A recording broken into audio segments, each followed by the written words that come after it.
As I'm sure the loyal followers of this channel remember, in January 2017, I made a video about how to spy on your competitors' e-commerce sites and how to do market research for your e-commerce business. This one was a very popular video at the time, and now it has been a few years later.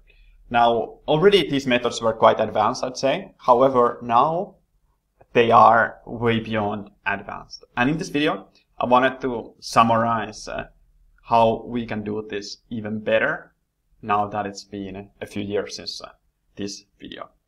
And just like in this kind of video, I wanted to start this off with a little bit of a story, a quick one from this man. And this guy was basically in Brazil measuring the aisles of a department store. And one afternoon, a Brazilian businessman received a call from police basically to arrest this guy because he was acting super weird. They thought he was a lunatic. Basically, I wanted to get him away from the store, crawling around the aisles with his measuring tape.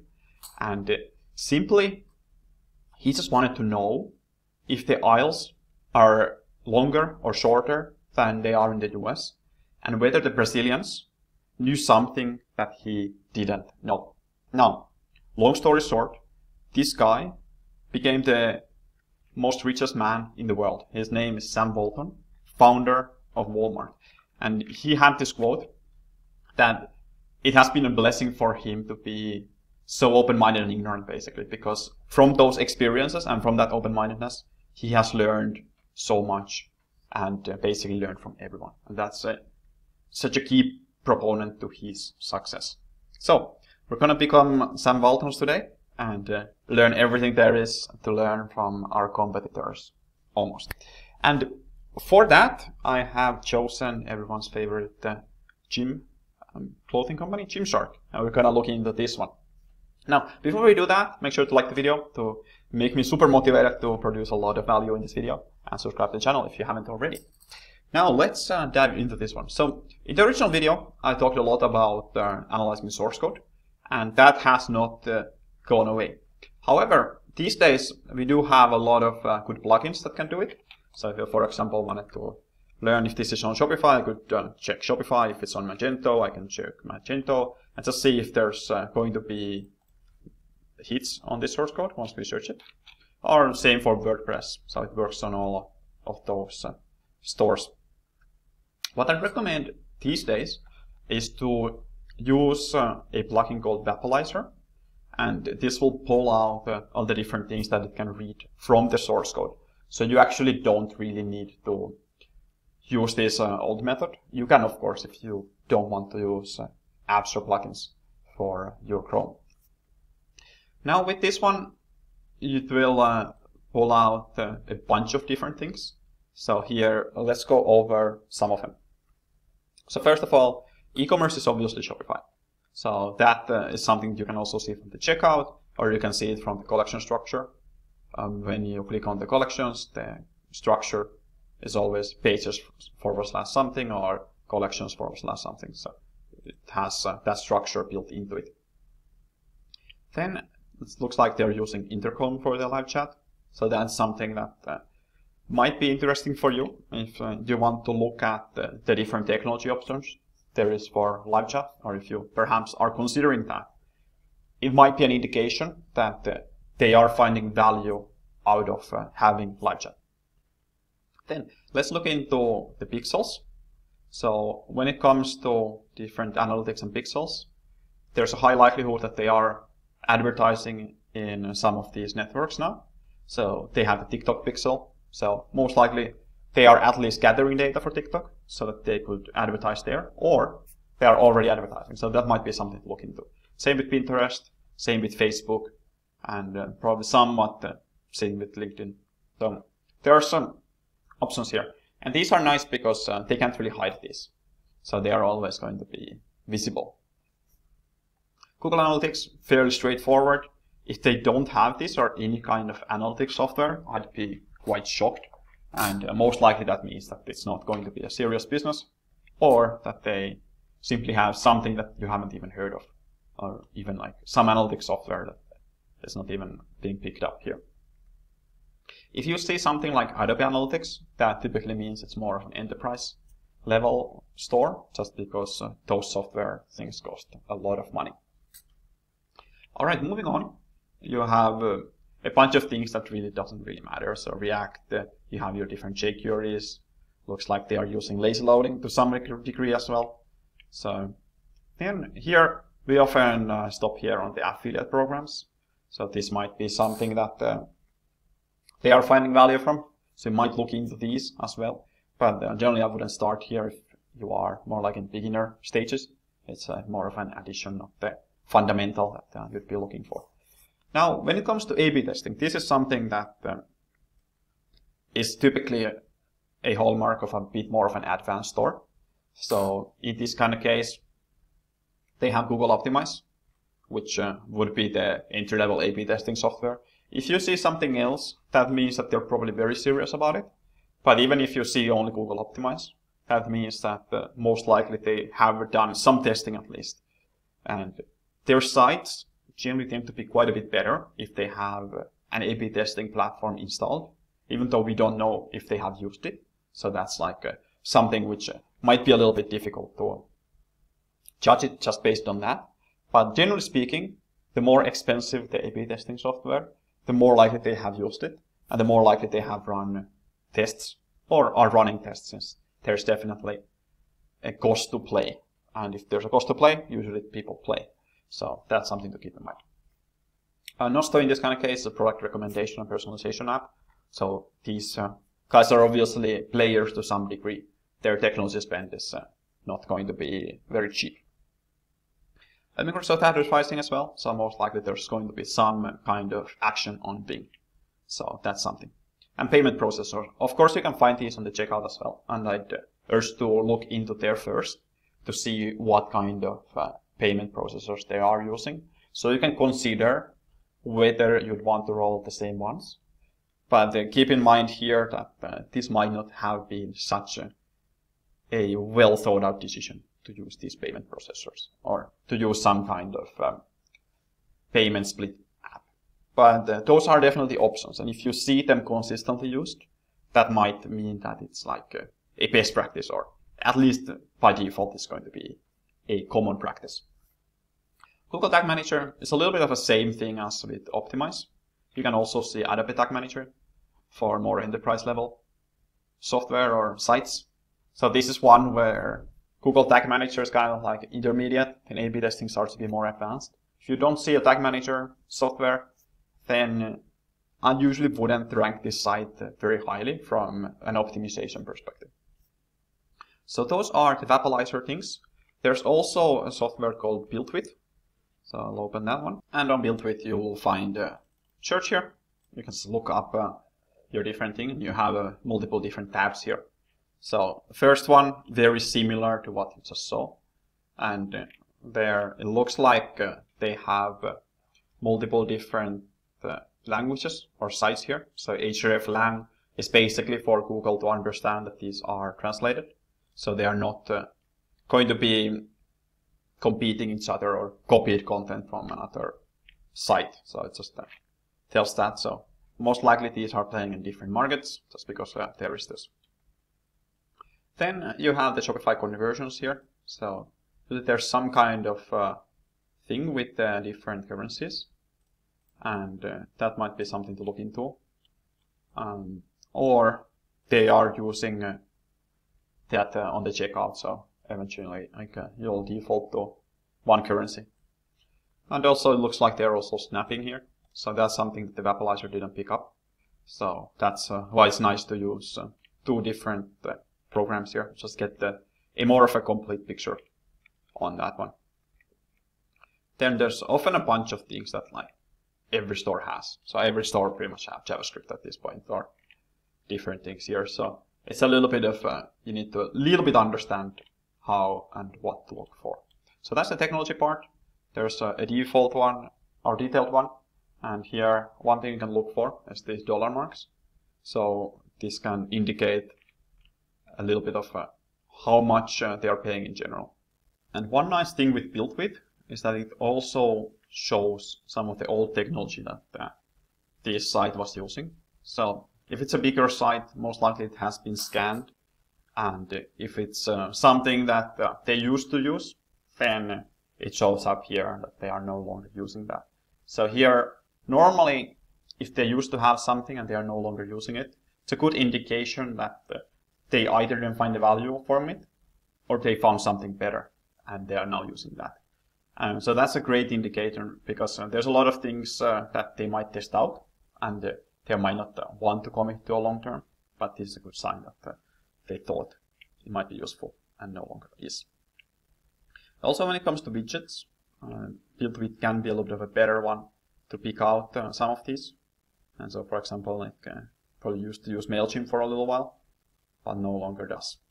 And here also, it can help pick out site search apps, for example, here. So this is something that they are using right now. So there's a lot of code here. I'd recommend that you look into these for your competitors, and these lists can get very lengthy as they are detailed, but usually the earlier it is, the more relevant it is. So, all right, let's scroll back up to a couple of different tabs here. So here, if you are a power user of internet, you might get these captchas sometimes. And here we can see there basically different dates for different things. So again, can be useful and something that you might want to dive into. And here a nice thing is that it will also show the different country sites here, because there's history between these tags. So you can see all the different countries that they are actually in. So it's a very, very good tool for that perspective as well. All right. Normally, not as much really to gain from the redirect profiles and company profile. It's a little bit more overall thing, but here the one nice thing that I found is the web technology spend, to have a little bit of an estimate of how big of a store this is. Normally, the higher the spend, the more return that they are also getting from that spend, and then you can draw different conclusions from that.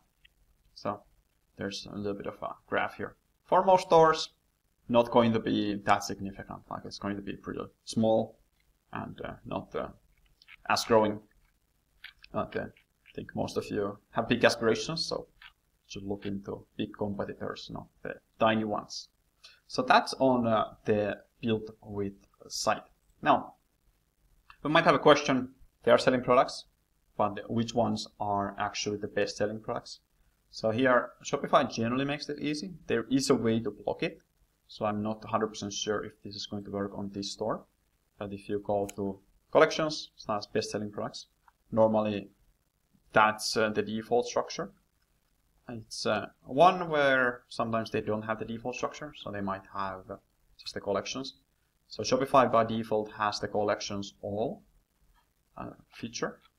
And then like this URL structure should list all the different collections. Sometimes team developers have circumvented this. So in this kind of case, I think they just created a collections all collection, and now there's only leggings, so you can't really see the best selling things. It's also possible to hide this with JavaScript. So if you Google hide best selling sorting Shopify, you'll find a guide for that, so people cannot do this for you. However, I'm going to find a store where I can use this and show you guys. So here we are at flareaudio.com, and I have the collections for all here loaded. And I'm going to see here. Okay, all the products are here. Very interesting. They have some few pages of these products. Let's put a little bit of a sorting here. So I can use this question mark, sort by best selling. And then we have the different products, basically outlining which ones are going to be the best selling products. So here it is fully loaded. So we see Koala seems to be the main thing for them. Also, you can kind of see the reviews here. That can be another indication here on the popularity of products. Now, if you also wanted to find the most unpopular products, you could just go to the end of this, because it is sorted in a descending order. So at the very end of it, there would be t-shirt, very typical to have the t-shirt of the brand, least. It's almost like a joke. Also, like the gift cards, very usually they are at the end of it. And then it looks like these are not that popular. A little caveat here, if you are just launching a product, it's going to be at the bottom. So you don't take this as gospel. However, if you see, for example, that this e-prototype here has been around for a long time, you can see this perhaps from the reviews, then you will be able to draw a conclusion that, hey, maybe this one is not going to be that popular, and I probably shouldn't aim to take over this product because there's not enough buyers for it.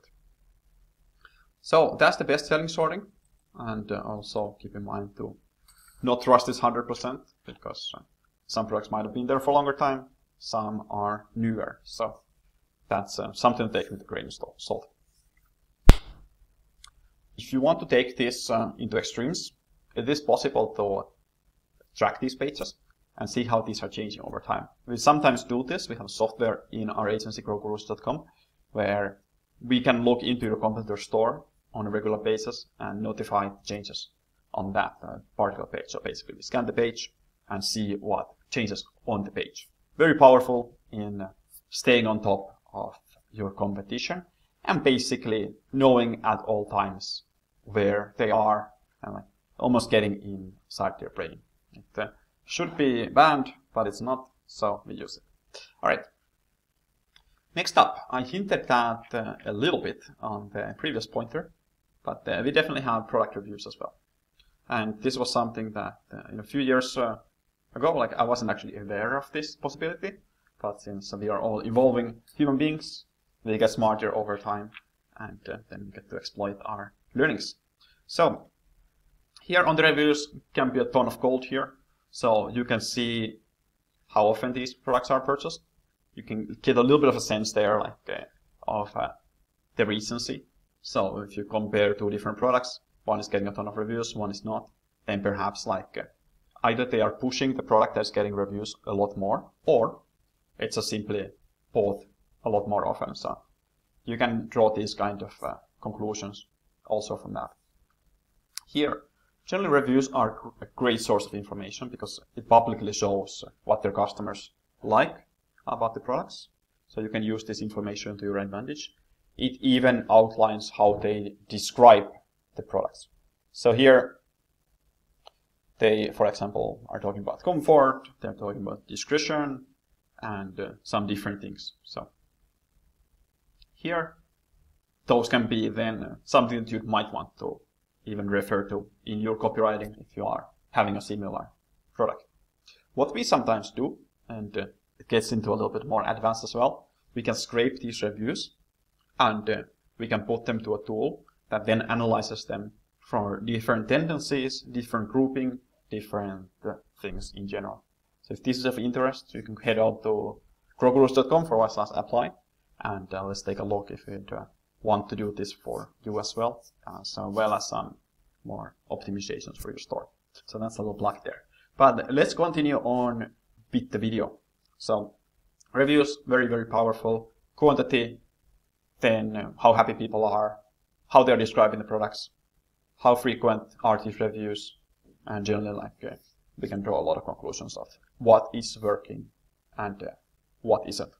And these kind of information also can be useful from your perspective.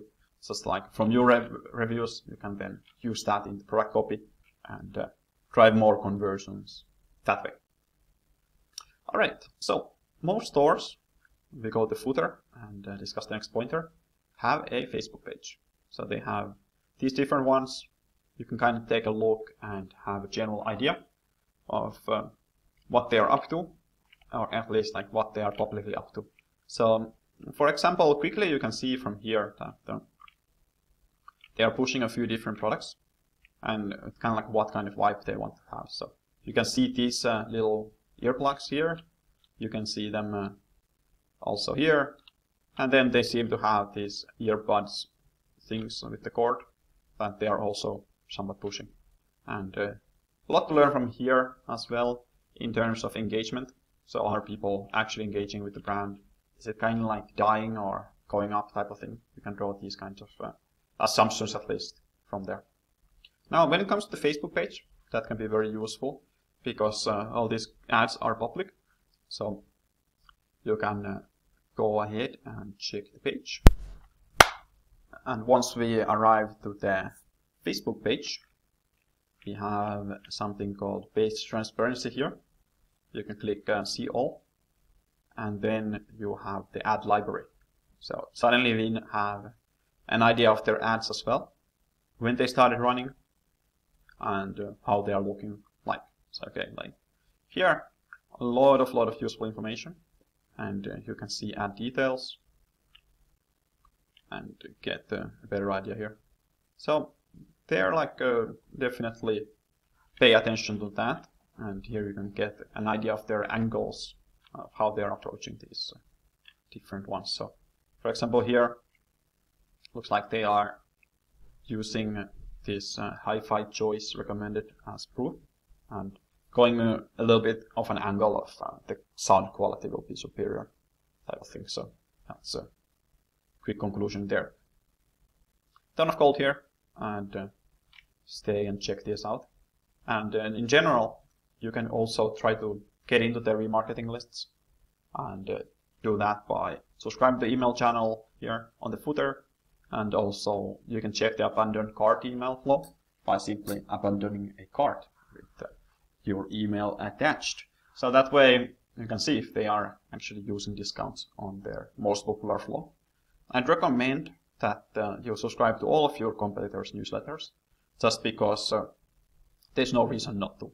If you want to, you can even put a Gmail folder for that and like automatically have them there. Go through them once a week or once every couple of weeks, once a month, depending on how frequent you want to do it. And then you'll have quite a good eye on the ground type of thing, or ear on the ground, I guess, to hear how your competition is marching. So very useful from that perspective.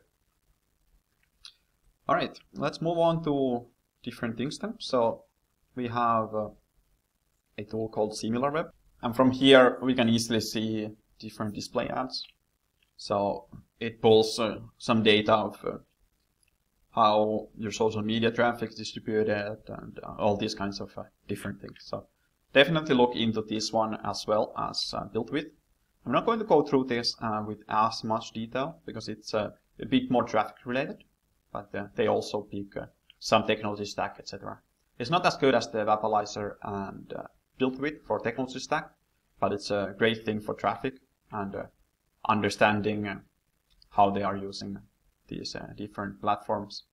Also, you can find different competitors from here to do even more research.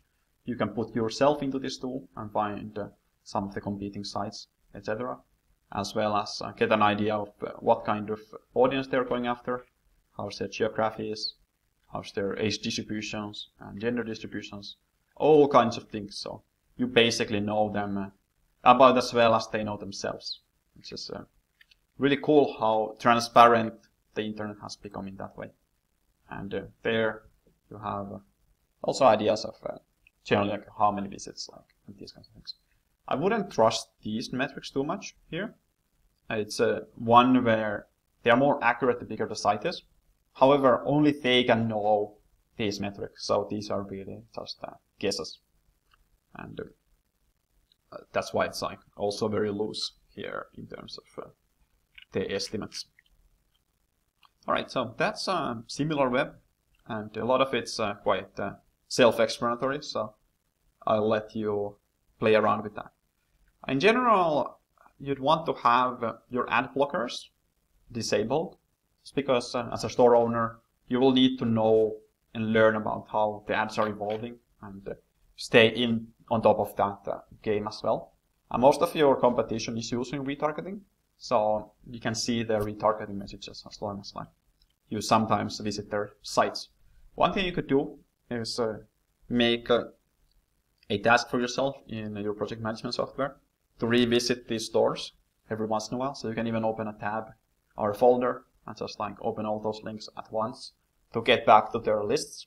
And that way you'll have your competitors follow you around the internet and basically teaching you how they are doing things. So that can be very valuable, and it's fully available for your viewing whenever you have extra few minutes to spend on Instagram or Facebook or wherever you happen to be on the internet.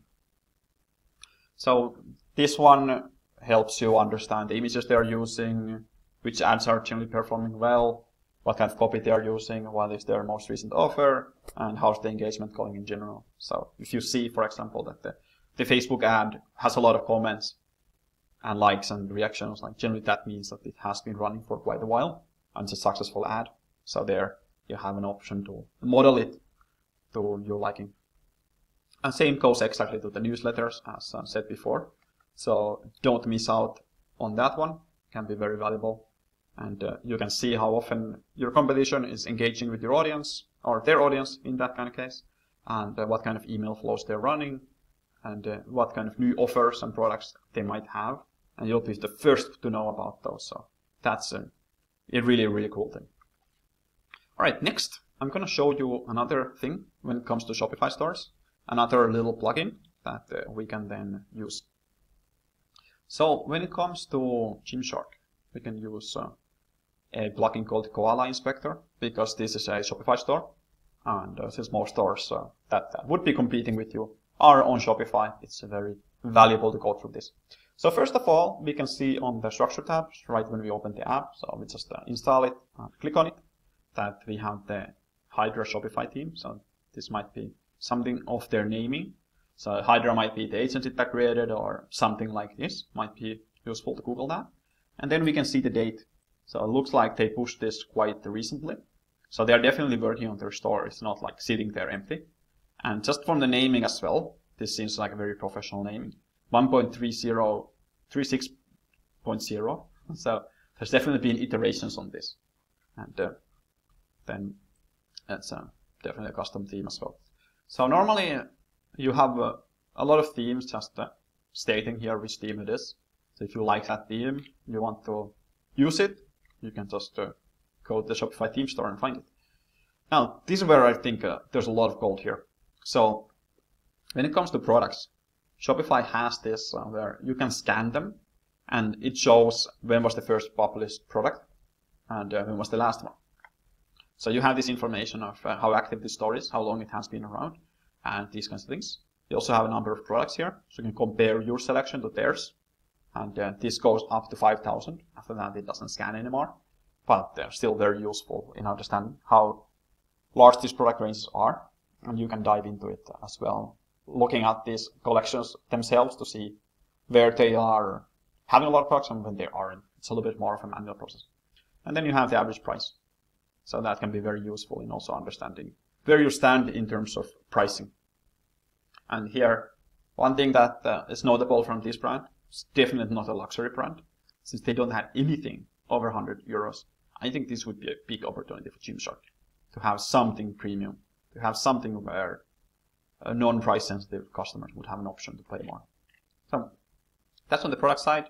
You can also use a search for their products. Sometimes stores don't have a search functionality, or you have to force it with the URL. There's the new products. So it shows when these were added. Can be very useful as well if you do this on a recurring basis to go through this, as well as the best sellers. But in this kind of case, as we saw from the URL structure, they have hidden this, so we can see the best sellers of this particular store. So they have used that trick that I mentioned to hide them. All right. Then those are the Koala Inspector things, a little app, and can be very handy. In terms of this, it has some additional things that you can test as well. But mostly the value is on this structure and products tabs. Rest of it is more like dropshipping related, a little bit more traffic related. I haven't found that this tool would produce results that would be better than Similarweb when it comes to traffic. So that's something. All right, next up we have coupons. So on Edge, you usually have coupons already. So this will kind of like scrape those coupons or have some kind of system where they will show coupons. So here we know that they have welcome 15 coupon, and I can try and then go and test this if this is going to work. One option also is to use these different coupon apps to find out whether these are very prominent. And here, like coupons found, try all coupons. So it will actually just try these different coupons, and you have the best price. Proceed to checkout. So here, welcome 15. Actually, it looks like it's not working. So this might have been something that they have now adjusted, and most likely it has been on the welcome flow and might still be. So something to take into account. On these ones, you can also check the shipping tab once you add all your different information and see how fast they're shipping, what kind of shipping methods they're using. As well as on the payment page, you have that option then to see the payment methods available, etc. On the country one, you can see which countries they're shipping into. So this is an EU site. They are shipping all over EU. And then you can have an idea of the refund policy here as well, to get an idea of what kind of refund and shipping policies they have on their store. So those are good because these policy pages tend to be pretty consistent. So you can easily get an idea of how they are doing. If you do that across a few stores, a few metrics, you'll have a good idea. All right, and next up, the last little tip I have is you can just go and go to Google, Gymshark, Amazon. And this way you can get an idea of what kind of products they are pushing here and how they are doing in general. So if we go here and try to see this, it looks like they are actually not selling on Amazon. So it's on that store only. And that's a decision sometimes store owners make. I'm going to pull out another brand here that I know is selling on Amazon. And from this brand, then we can look into the product and we can see the store. And from here, we can get an idea of the different products that they have. So in this kind of case, it's air purifiers. I can open all of these different ones into tabs. And here I can also see then which ones have been popular and how likely they are to sell these different products over time. If you want to take a look at it, generally their ratings tend to be more consistent on Amazon because they are gathered with a similar system. So with the different products, it can be a little bit different based on the merchants, and generally you have more consistency on Amazon. So that can be very useful, and with the ratings as well, there's a lot of freelancers or contractors that can scrape these reviews. So either you can scrape it yourself, or you could go and have someone scrape these for you. So then you can analyze them and perhaps create something like this. Here's an example of reviews, and here you can see different words people are using and what they generally find valuable. So that's all.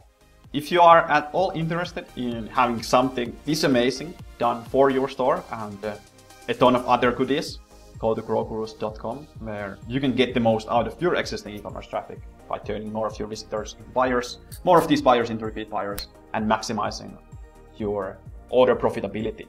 Thank you very much for watching. Make sure to like the video if you haven't already. Subscribe to the channel because you will not want to miss the videos we have coming up. A ton of valuable content, and I'll see you on the next one. Cheers.